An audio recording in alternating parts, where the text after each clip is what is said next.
ఓం నమః శివాయ. ఓం నమో నారాయణాయ. కర్మ నరదృష్టి నివారణ కాళభైరవాయ నమో నమః. ఓం గురు అరిష్టేతు సంప్రాప్తే గురు పూజాంచ కారయేత్. గురుధ్యానం ప్రవక్ష్యామి. విద్య ఉద్యోగ విదేశీయాన రాజసన్మానోత్సవ గజసన్మానోత్సవ వివాహ తదనంతర పుత్ర పుత్రిక సంతాన సంబంధిత అరిష్ట దోషపీడోప ఉపశాంతయే. హరి ఓం. మా ఛానల్కి స్వాగతం. చూస్తున్న వీక్షకులకు ప్రేక్షకులకు ప్రియ కాళభైరవ భగవద్బంధులకి స్వాగతం పలుకుతూ మమ్మల్ని ఎంతగానో ఆదరిస్తూ ఉండబడినటువంటి ప్రియ సోదర సోదరీమణులకు, సనాతన ధర్మ సంరక్షకులకు, జ్యోతిష్ అభిమానులకు, పుష్కర స్నానం చేసేటువంటి ఆధ్యాత్మిక భగవద్బంధువులకి, అంటే 12 ఏళ్ళకోసారి మనకు పుష్కరాలు వస్తూ ఉంటాయి. కుంభమేళ, అర్ధ కుంభమేళ, మహాకుంభమేళలో స్నానం చేసే వారందరికీ మరొక్కసారి చిన్న విన్నపం ఏమిటయ్యారగా, వృషభ రాశిలో నుంచి దేవగురు బృహస్పతి మిథున రాశిలోకి ప్రవేశం జరుగుతుంది. కనుక మనకు సరస్వతి మాత అంటే సరస్వతి నది పుష్కర మహోత్సవ కార్యక్రమాలు జరుగుతూ ఉన్నాయి. కనుక మనకు తెలంగాణ రాష్ట్రంలో కాళేశ్వరం దగ్గర మనకు అంతర్వాహినిగా సరస్వతి నది పుష్కర మహోత్సవ కార్యక్రమాలు గవర్నమెంట్ వారు కూడా పెద్ద ఎత్తున ఏర్పాట్లు చేయడం జరుగుతుంది.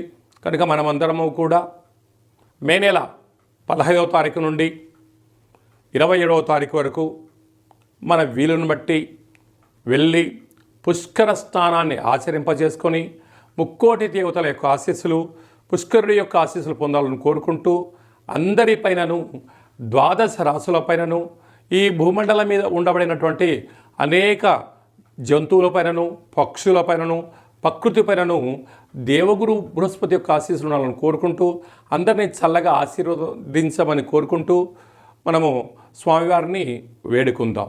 12 రాశుల్లో గ్రహ గమనాలు ఓసారి వీక్షింపజేద్దాం.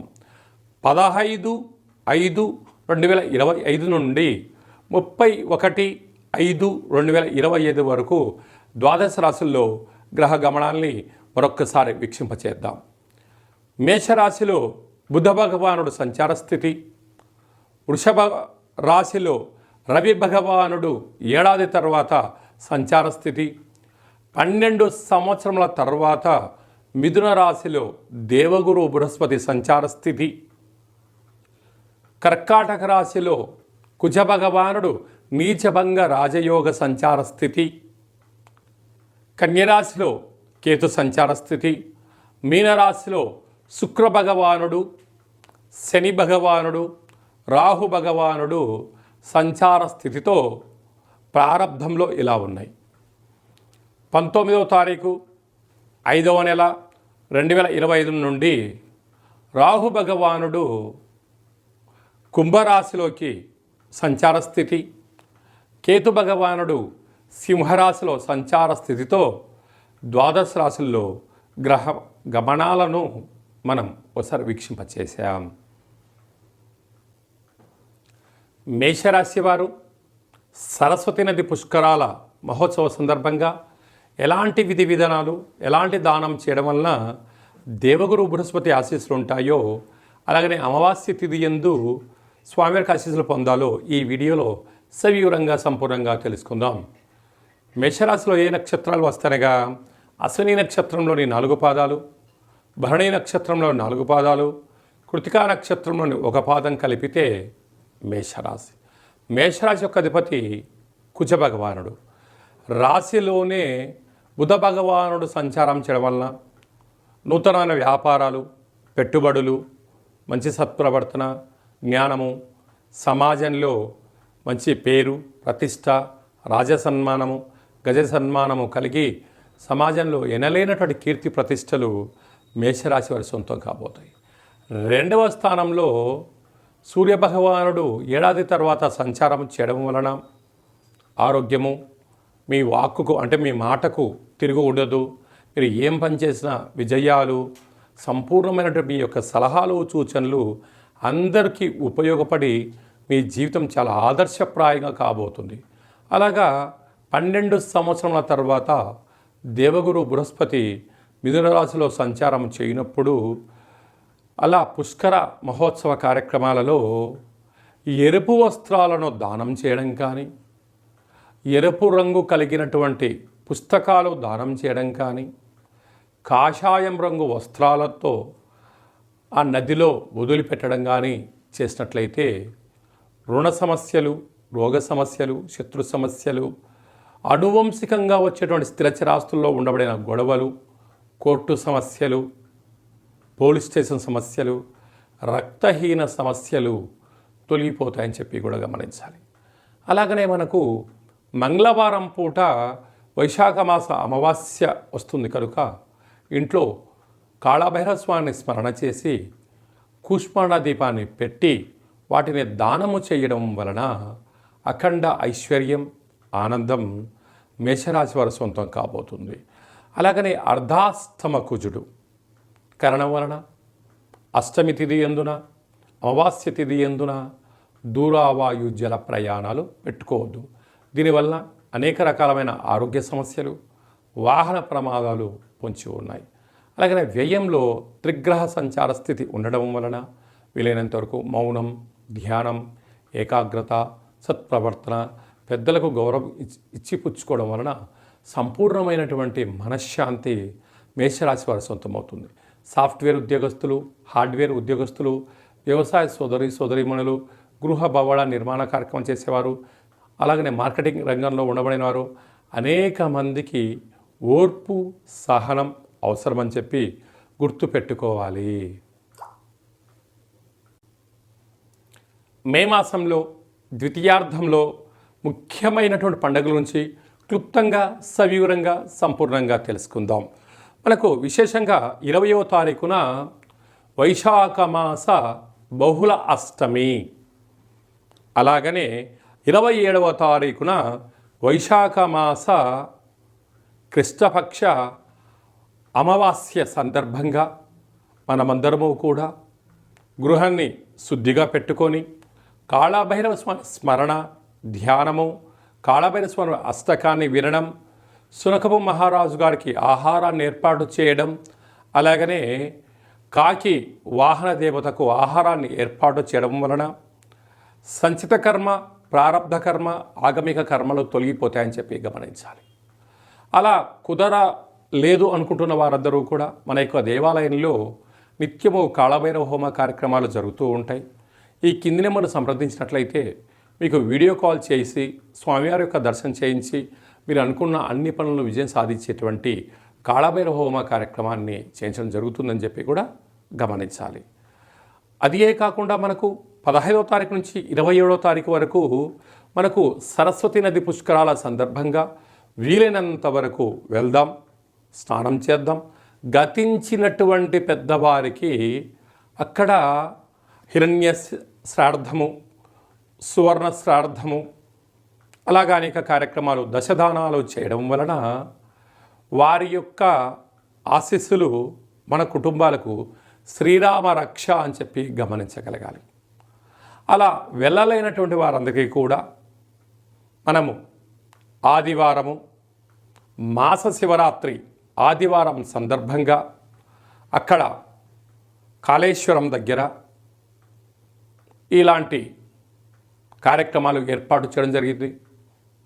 వెళ్ళలేనటువంటి వారందరూ కూడా మీ పేర్లు, గోత్రనామములు, గతించిన వారి పేర్లను వాట్సాప్లో మీరు పంపించగలిగినట్లయితే మీకు వీడియో కాల్ చేయించి, చూపించి, దండం పెట్టించి మీకు ఆ పుష్కర జలాన్ని ప్రసాదంగా అందజేయడం జరుగుతుంది. అలాగా పుష్కర స్నానం చేయడం వలన దేవతల యొక్క ఆశీస్సులు, గతించిన వారికి ఆ శ్రాద్ధకర్మలు అంటే పిండ ప్రధాన కార్యక్రమాలు చేయించడం వలన వంశాభివృద్ధి కలుగుతుంది. అలాగనే స్మరణ, ధ్యానము, స్నానము వలన మనస్సు ప్రశాంతత కలిగి దేవగురు యొక్క ఆశీస్సుల వలన అఖండమైన విద్య, ఉద్యోగ, విదేశీయాన, రాజసన్మాన, రాజకీయ, పుత్రిక సంతాన దోషాలు, పిల్లల యొక్క చదువులు, పిల్లల యొక్క అభివృద్ధి, తల్లిదండ్రుల నుంచి మనకు వచ్చేటువంటి స్థిరచరాస్తులలో ఉండబడిన ఆటంకాలను కూడా తొలగిపోతాయని చెప్పి గమనించాలి. కనుక మనమందరము కూడా పుష్కర స్నానాన్ని చేద్దాం, ఆచరిద్దాం. సనాతన ధర్మంలో ఉండబడినటువంటి ఆధ్యాత్మిక శక్తిని సంపాదిద్దాం, అఖండ ఆయురారోగ్య శక్తిని పొందాలని కోరుకుందాం. అలాగనే ఇంకనూ మనం విజయం సాధించగలగాలి అన్నట్లయితే యొక్క పాత్ర కంచు పాత్ర అంటారు. అందుకే కంచు మోగినట్టు కనకంబు మోగదు గదరా సుమతి అని చెప్తారు. అలాగే ఈ యొక్క కాలభైరవ స్వామి వారి యొక్క అక్షయ పాత్రను గృహంలో ఉంచుకొని ప్రతిరోజు ఉదయం, కుదరలేదు సాయంత్రం పూట ఇలా శబ్దం చేయడం వలన ఓంకార శబ్దం రావడం జరుగుతుంది.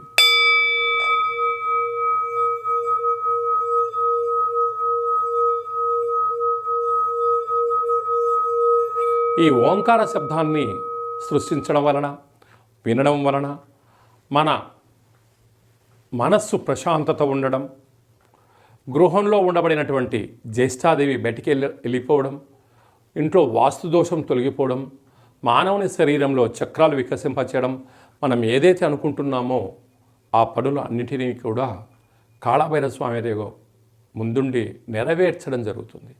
అలాగా కాళభైరవ స్వామి యొక్క పూజ 20 రకాల వస్తువులతో దిష్టి దించి ఈ అక్షయ పాత్రను అందజేయడం జరుగుతుంది.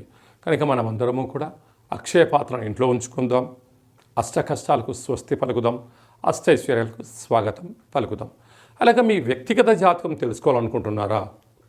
మీరు పుట్టినటువంటి తేదీ, నెల, సంవత్సరం, సమయం, మీ పేరు రాసి ఆన్లైన్ ద్వారా కానీ ఆఫ్లైన్ ద్వారా కానీ మీరు పంపించగలిగినట్లయితే 100 సంవత్సరాల జాతకాన్ని రాసి పంపించి మీరు పుట్టినప్పుడు గ్రహ గమనాలు ఎలా ఉన్నాయి, ప్రస్తుతం ఎలా ఉంటున్నాయి, రాబోయే కాలంలో ఎలా ఉండబోతున్నాయో సవివరంగా సంపూర్ణంగా తెలియజేయడం కూడా జరుగుతుంది. చాలామందికి డేటా ఆఫ్ బర్త్లో లేనటువంటి వారికి మీ పేరు యొక్క మొదటి అక్షరాన్ని అనుసరిస్తూ, రాశిని తెలియచేస్తూ, స్థితిగతులను తెలియచేస్తూ, రమణ శాస్త్రం ద్వారా అనగా గవ్వళ ద్వారా కాళభైరవ ఉపాసన చేత భూత, భవిష్యత్, వర్తమానాన్ని తెలియజేయడం జరుగుతుంది. కనుక జాతకాన్ని తెలుసుకుందాం, జీవితంలో రాబోయేటువంటి అడ్డంకులను తొలగించుకుందాం, ఐశ్వర్యాన్ని, ఆనందాన్ని పొందుదాం, అద్భుతమైన యోగాలను మనం సొంతం చేసుకుందాం. మన గ్రామ, రాష్ట్ర, దేశ, ప్రపంచ స్థాయి వరకు అందరం ఎదగాలని కోరుకుందాం. కనుక జాతకం తెలుసుకోవాలనుకుంటున్న వారందరూ కూడా అపాయింట్మెంట్ తీసుకొని సంప్రదించగలరు. అలాగా వివాహం కాని వారికి ఎందుకు వివాహం అవ్వడం లేదు, జాతకాలు ఎలాంటి దోషాలు ఉన్నాయి, ఎలాంటి అబ్బాయి ఎలాంటి అమ్మాయిని వివాహం చేసుకోవచ్చు, ఎలాంటి అమ్మాయి ఎలాంటి అబ్బాయిని వివాహం చేసుకోవచ్చో తెలియచేయడం జరుగుతుంది. వివాహం అయినటువంటి దంపతులు తరచుగా చిన్న చిన్న విషయాలకు గొడవపడడం, విడిపోయేంత వరకు తీసుకొస్తూ ఉంటారు. అలా కాకుండా చిన్న చిన్న మార్పుల సలహాలు సూచనల ద్వారా మిమ్మల్ని ఆ పార్వతీ పరమేశ్వరులు ఎలా కలిసి ఉంటారో ఉండేటువంటి ఆధ్యాత్మిక సలహాలు సూచనలు ఇవ్వడం కూడా జరుగుతుందని చెప్పి గమనించాలి. అందరికీ వైశాఖ మాసంలో ఉండబడినటువంటి బహుళాష్టమి, అమావాస్య, సరస్వతి నది పుష్కర భగవంతుని యొక్క ఆశీర్వాదం కోరుకుంటూ ఆశీర్వచనం. ఓం శతమానం భవతి శతాయు పురుష సతేంద్రియ ఆయుష్యేవేంద్రియే ప్రతిష్టతి ధనం ధాన్యం బహుపుత్రలాభం శత సంవత్సరం దీర్ఘమాయు సర్వే జనా సుఖినో భవంతు లోకా సమస్త సుఖినో భవంతు. సర్వం సంపూర్ణ కాళభైరవ దేవత, రుద్రదేవత, బృహస్పతి దేవత అనుగ్రహ ప్రసాద సిద్ధిరస్తు తదాస్తు. ఈ వీడియో మీకు నచ్చినట్టయితే లైక్ చేయండి, షేర్ చేయండి, మా ఛానల్ని సబ్స్క్రైబ్ చేసుకోండి. మేము చేస్తున్న ఆధ్యాత్మికమైన వీడియోలు అందరికన్నా ముందుగా మీరు చూడాలి అనుకుంటున్న వారందరికీ కూడా చూసి ఈ యొక్క ఆధ్యాత్మిక భక్తి సమాచారాన్ని భగవద్బంధులకు, మిత్రులకు చేరవేయండి. హిందూ ధర్మాన్ని కాపాడండి.